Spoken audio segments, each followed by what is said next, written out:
बिस्मिल्लाहिर्रहमानिर्रहीम। अस्सलाम वालेकुम नादरीन, आप यूट्यूब चैनल देख रहे हैं। मैं इमरान खान हूँ। इमरान खान साहब से मुलाकात की इजाज़त नहीं मिली एक मरतबा फिर सियासी रहनुमाओं को, और हुकूमत उसी हट धर्मी पे कायम है। हुकूमत है या इस्टेब्लिशमेंट है, उन्हें यह लगता है कि इमरान खान के बगैर उन्हें निज़ाम चलाना है और उसके लिए वो कोशिश कर रहे हैं। लेकिन इस कोशिश में वो कितने कामयाब हुए हैं ये हमने गुज़िस्ता 3 साल में देखा। देखिए, ऐसा नहीं है कि इमरान खान के बगैर कभी भी ये निज़ाम नहीं चल पाएगा, लेकिन जब आप पब्लिक को दीवार के साथ लगा देते हैं और एक ऐसे लीडर को जो लोगों की ज़िद बन जाता है, जब आप उसको बिल्कुल बाहर कर देते हैं, आउट कर देते हैं और उसके बगैर खेलने की कोशिश करते हैं, तो फिर लोग मुल्क को चलने नहीं देते। सिंपल ये है। ये कोई और भी होता अगर इमरान खान की जगह पे और वो ऐसे स्टैंड ले लेता और पूरा निज़ाम उसको ऐसे कुचलने की कोशिश करता, तो पाकिस्तान के अवाम उसका भी साथ देते। लेकिन इमरान खान ने तो कमाल ही कर दिया। उन्होंने कुर्बानी दी, ना सिर्फ खुद बल्कि उनकी बहनों ने, उनकी बीवी ने, उनके ख़ानदान ने, उनके रिश्तेदारों ने, उनकी पार्टी ने, और जो उनकी पार्टी के अंदर आम वर्कर है उसने जिस लेवल पे जाके कुर्बानियाँ दी हैं, ऐसे तो हमने पाकिस्तान में किसी और पार्टी को देखा ही नहीं। यानी 10-20 हज़ार बंदा उनका अंदर हो गया। 10 हज़ार तो 9 मई के बाद हो गया था। 26 नवंबर के बाद फिर उनके हज़ारों बंदे पकड़े गए हैं। रोज़ाना की बुनियादों पर उनके दर्जनों लोग गिरफ्तार होते हैं। इस वक्त भी उनके बहुत सारे नौजवान जो हैं वो जबरी तौर पे लापता किए गए हैं, लेकिन इसके बावजूद ये पार्टी खड़ी है। अब इमरान खान साहब से सियासी रहनुमाओं को मिलने की इजाज़त फिर से नहीं मिली। अल्लामा राजा नासिर अब्बास साहब गए थे और दीगर कुछ और लोग गए थे, इसमें साहबजादा हामिद रज़ा साहब थे, वो भी गए थे, लेकिन मिलने नहीं दिया गया इमरान खान साहब से, क्योंकि वो मुलाकात करेंगे तो लायामल तय करेंगे। देखें, जो तहरीके तहफ़्फ़ुज़ आईने पाकिस्तान है वो इस वक्त पाकिस्तान की एस्टेब्लिशमेंट के लिए एक प्रॉब्लम बनी हुई है। पाकिस्तान की जो मौजूदा मिलिट्री एस्टेब्लिशमेंट है वो ये सोचती है कि इमरान खान के लिए कोई गुंजाइश वो नहीं निकाल सकते। बैरून मुल्क से प्रेशर भी आ रहा है और ये प्रेशर आने वाले दिनों में शायद बढ़ेगा, क्योंकि देखें, जब भी सवाल किया जाता ना अमरीकी महकमा खारजा से, अभी रिसेंटली दोबारा सवाल किया गया कि इमरान खान के हवाले से जवाब दें, उन्होंने फिर गुरेज किया, उन्होंने जवाब नहीं दिया। जब जो बाइडन का दौर था तो जो बाइडन के दौर में ये कहा जाता था बाकायदा कि जी वो पाकिस्तान की अदालतें और इमरान खान जाने, लेकिन यहाँ स्पेसिफिक इमरान खान साहब के मामले में महकमा खारजा जवाब देता नहीं है। वो खामोश रहते हैं। शायद उन्हें इंस्ट्रक्शंस हैं कि आपने इमरान खान के मामले के ऊपर कोई बात नहीं करनी, ये डोनाल्ड ट्रंप करेंगे। या उन्होंने इस पर कहा भी, उन्होंने कहा जी अगर इसके बारे में आप जानना चाहते हैं कि क्या मौक़िफ़ है डोनाल्ड ट्रंप का, तो आप वाइट हाउस से रब्ता कर सकते हैं। तो ये पता चल ही जाएगा। लेकिन एक प्रेशर है यूरोप से, अमेरिका से, बरतानिया से, ह्यूमन राइट्स के हवाले से जो वायलेशंस हुई हैं, जो जुल्म और ज़्यादतियाँ पाकिस्तान में हुई हैं, जैसे इमरान खान का मैंडेट चोरी किया गया और उसके बाद पाकिस्तान संभल नहीं रहा। अब जो तरीके तहफ़्फ़ुज़ आईने पाकिस्तान है उसके लोगों को तो बिल्कुल भी इमरान खान साहब से नहीं मिलने दिया जाता। और ये बात मैं आपको पूरे जो ऐनी शाहिदीन है जो वहाँ मौजूद थे, सहाफ़ी, उन्होंने जो इन्फॉर्मेशन दी है उसकी बुनियाद पर मैं आपको एक बात बता रहा हूँ कि अफ्तारी के एक प्रोग्राम में बाकायदा जो बैरिस्टर गौर साहब हैं उन्होंने घुटनों को हाथ लगाए।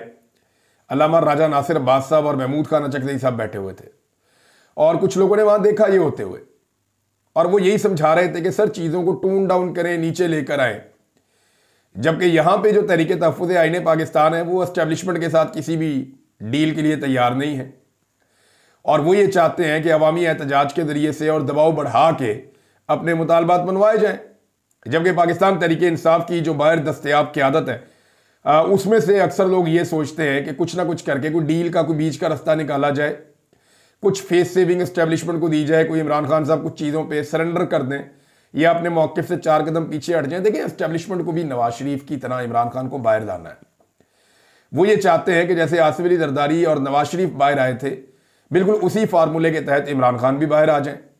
लेकिन इमरान खान साहब कहते हैं जी उनकी तरह अगर मैंने बाहर आना था तो मैं उन्हीं की तरह सियासत भी कर लेता। तो इतनी कुर्बानी देने की, मार खाने की, जेल में जाने की, अपनी बीवी को जेल में रखने की। और देखें, इमरान खान के ना लड़ाई की एक बड़ी वजह यह है कि उनकी अहलिया को बंद किया गया। इस पे उनको बड़ा शदीद इख्तलाफ और गुस्सा है। यानी होता यह है ना कि आप बंदे से बात करते हैं, एक लेवल पे आके वो शख्स कहता है ठीक है यहां से मैं 2 कदम पीछे हट जाता हूं, आप 2 कदम पीछे हट जाएं। इमरान खान साहब पीछे हटने के लिए तैयार इसलिए नहीं है, उनके साथ ज्यादती बात की गई, उनकी अहलिया को उठा के नाजायज केसों के अंदर जेल में बंद कर दिया गया, इद्दत जैसा घटिया केस बनाया गया, पूरी एक कंपेन लॉन्च की गई जिसको बाकायदा मैं आपको बता रहा हूं कि एस्टेब्लिशमेंट की जानिब से मीडिया पर दबाव डालकर खावर मानिका की प्रेस कॉन्फ्रेंसेस चलवाई गई। बड़े बड़े टीवी चैनल के ऊपर प्रोग्रामों में खावर मानिका को लाकर बिठाया गया और इद्दत वाला पूरा केस जो है, घटिया तरीन जो दुनिया का केस है, ये एक्चुअली किसी सियासी जमात के साथ आप इसको नहीं जोड़ सकते।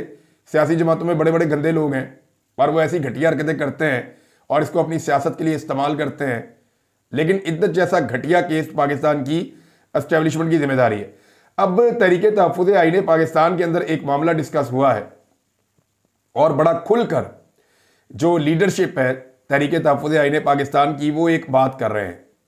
उनका ये कहना है कि अगर मौलाना फजलुर रहमान साहब, पाकिस्तान तहरीक इंसाफ की क़यादत और जो बाकी जमातें हैं जिनके अंदर GDA भी शामिल है, जिनके अंदर अल्लामा राजा नासिर अब्बास साहब की पार्टी है, महमूद खान चकजई साहब की पार्टी है और दीगर पार्टीज़ हैं, उन्होंने कहा जी ये सब लोग अगर इकट्ठे होकर कुरान पाक पे हलफ ले लेना कि एस्टेब्लिशमेंट के साथ हम राब्ता नहीं करेंगे, या एस्टेब्लिशमेंट अगर राब्ता करेगी भी तो हम कोई जवाब नहीं देंगे या उनके साथ एंगेजमेंट नहीं करेगा कोई इंडिविजुअली, और सब तहरीक का हिस्सा रहेंगे और जो फैसला होगा वो मुश्तरका तौर पर मिलकर करेंगे।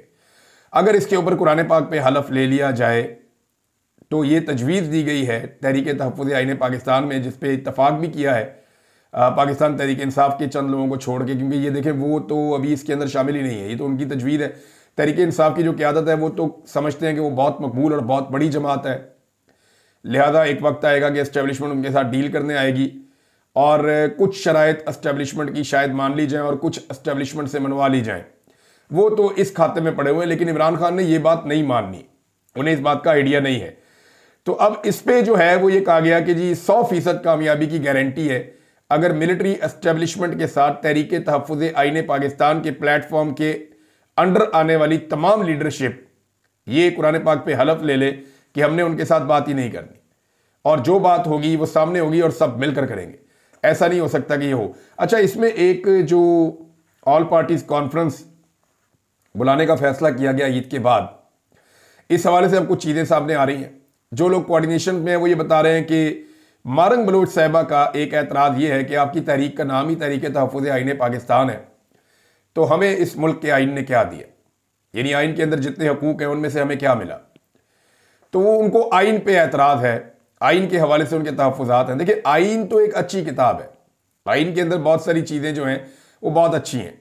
कहीं पे अगर कोई ऐसी चीज़ है जो किसी सूबे को नापसंद है तो उस पर बात हो सकती है, लेकिन असल मामला यह है कि आइन के ऊपर अमल दरामद नहीं हो रहा, इदारे अपनी हदूद से तजावज़ कर रहे हैं। सब ने जो है वो आइन को एक मोम की नाक बनाया हुआ है, जिधर दिल करता है वहाँ को मोड़ लेते हैं। तो ये मारंग बलोच साहिबा का एतराज़ था। मंजूर पश्तीन साहब की जो पार्टी है उसके हवाले से एक चीज़ ये है कि खैबर पख्तूनख्वा के अंदर जब उनके खिलाफ कार्रवाइयाँ होती हैं तो खैबर पख्तूनख्वा की जो हुकूमत है वो उनके लिए ना आवाज़ उठाती है ना उनके साथ खड़ी होती है। तो ये मंजूर पश्तीन वालों का भी ये प्रॉब्लम है, लेकिन इन सबको इकट्ठा होना पड़ेगा अल्टीमेटली। अगर ये सारे इकट्ठे हो जाते हैं और सियासी जमातें बाकी जो पार्लियामेंट में है, जो पार्लियामेंट में नहीं है, स्पेशली बलूचिस्तान की और खैबर पख्तूनख्वा की, ये जमातें इकट्ठी होकर फैसला करें कि क्या यहाँ पे एक बड़ा ऑपरेशन होना चाहिए या नहीं होना चाहिए। इसके लिए अब एक तजवीज़ है, ज़ेर गौर है।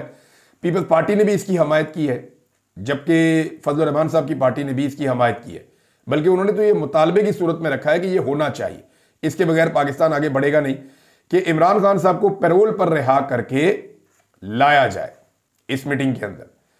अब क्या अपोजिशन और पाकिस्तान तहरीक इंसाफ की क़यादत ईद के बाद जो ऑल पार्टीज कॉन्फ्रेंस करने जा रहे हैं, उस कॉन्फ्रेंस के लिए इमरान खान साहब की पैरोल पर रिहाई के लिए दरख्वास्त देंगे, अदालत से रुजू करेंगे।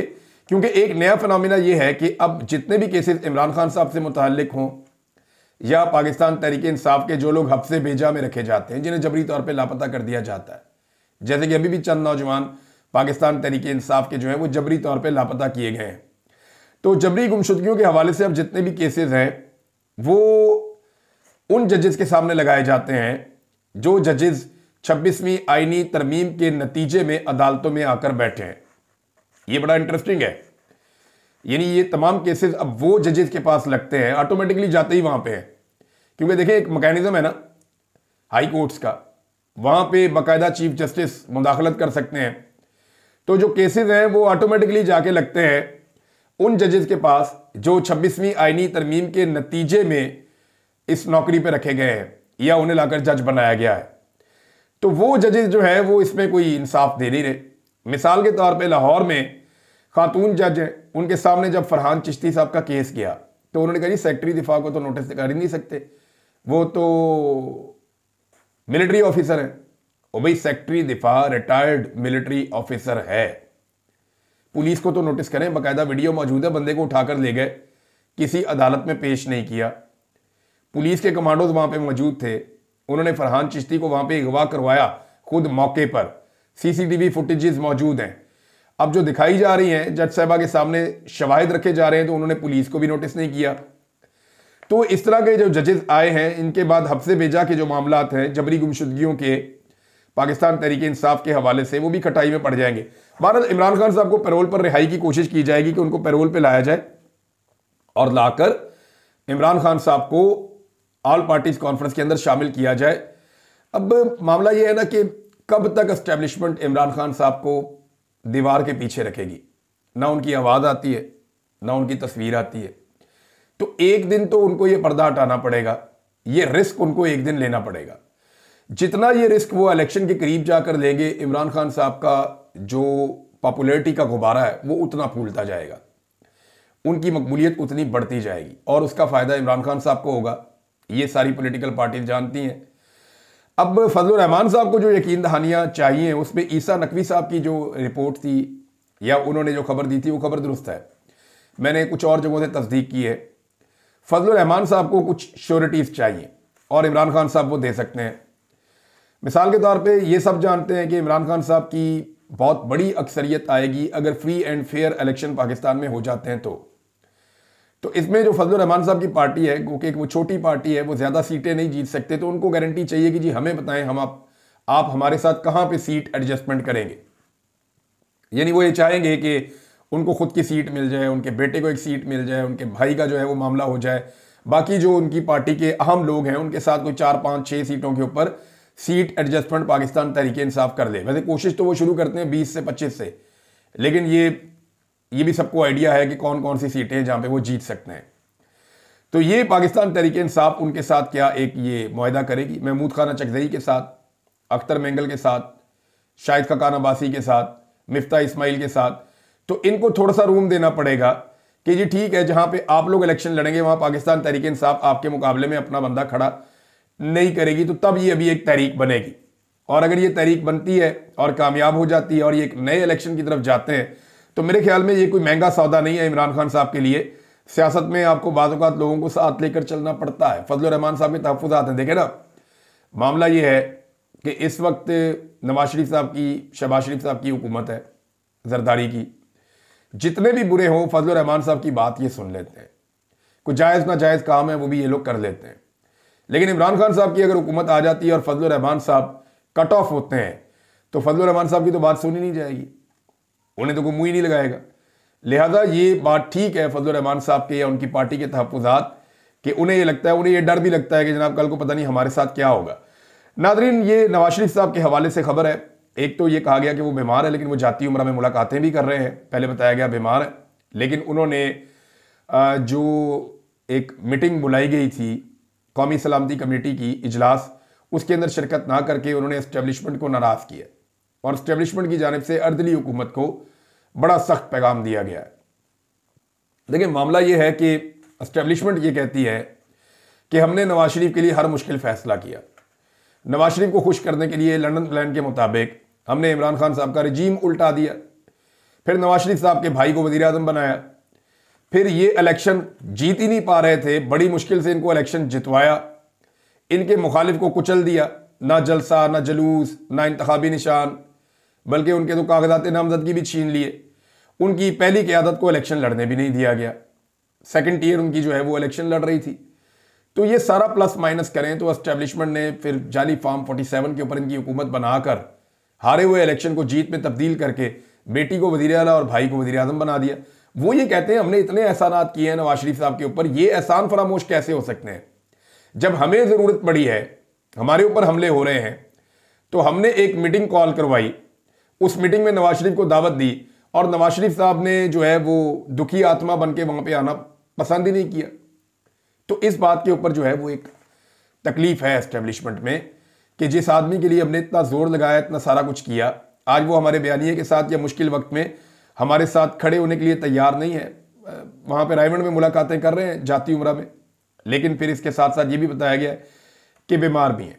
नाज़रीन, टिकटॉकर जो हैं वो सरकारी वसाइल और प्रोटोकॉल में उम्रा अदा कर रही हैं और अर्दली हुकूमत के वज़ीर-ए-आज़म भी उनके साथ हैं। और दूसरी तरफ जिस अस्पताल में टिकटॉकर ने एक टिकटॉक बनाया था, वहाँ पे एक वर्कर सलमान है, ये वार्ड अटेंडेंट है, इसने खुदसूजी की कोशिश की है। वजह यह है कि 39 ऐसे वर्कर्स हैं वहाँ पे जिनको 4 महीने से तनख्वाह नहीं मिली।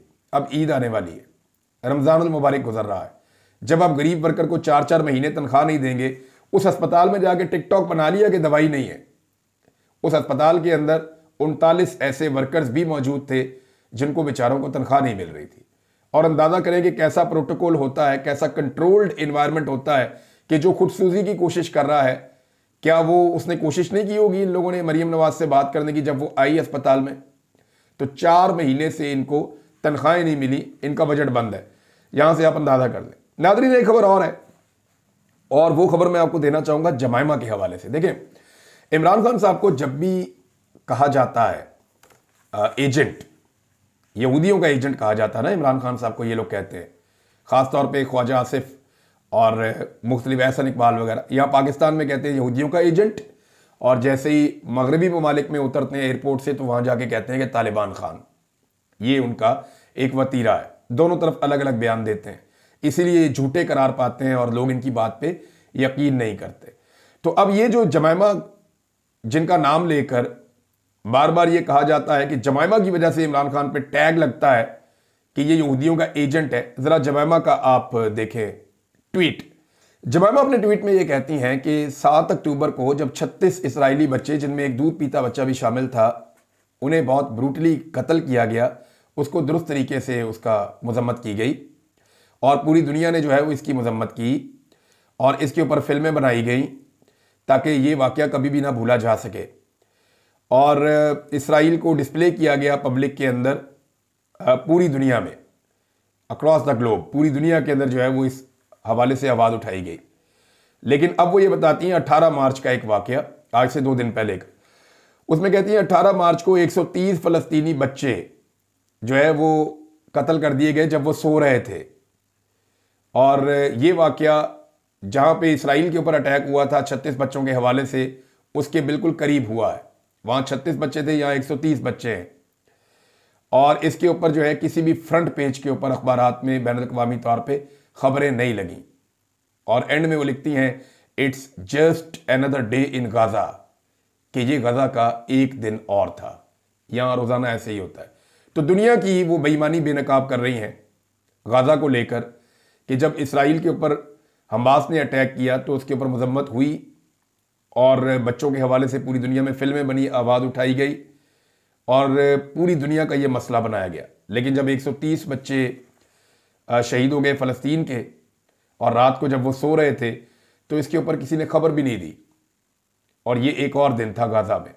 तो ये वो जमाइमा कह रही हैं। अब अंदाज़ा करें कि जिस खातून की वजह से, इमरान खान की साबिका अहलिया है ना, इनकी वजह से इमरान खान को यहूदियों का एजेंट कहा जाता है, वो खातून इस तरह का ट्वीट कर रही है कि एटमी पाकिस्तान के अंदर इस हुकूमत में कोई हुक्मरान ऐसा ट्वीट नहीं कर सका।